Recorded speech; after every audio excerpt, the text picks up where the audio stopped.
Spálili mosty, mysleli je konec, jenže já našla světlo i v největší tmě.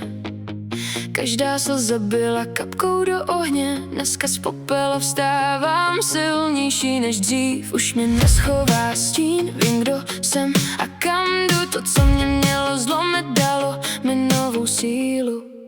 Jsem Fénix, z popela vstávám zas, každý můj pád byl jen začátek cest. Hořím, ale nezmizím, z plamenu si beru svůj klid. Jsem Fénix, letím výš než dřív, už mě nezastaví žádný stín.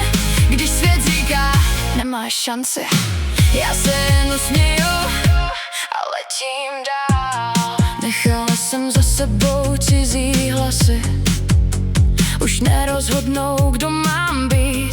Moje křídla nesou všechny moje sny a žádný strach je nedokáže zastavit. Každá jízva je moje zlato, každá rána změnila směr. Dneska vím, že největší síla se rodí právě z bolestí. Jsem Fénix, z popela vstávám zas, v očích mám plamen, co nezhasíná.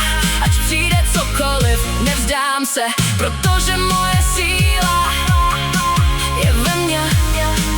Jsem Fénix a můj let teprve začíná.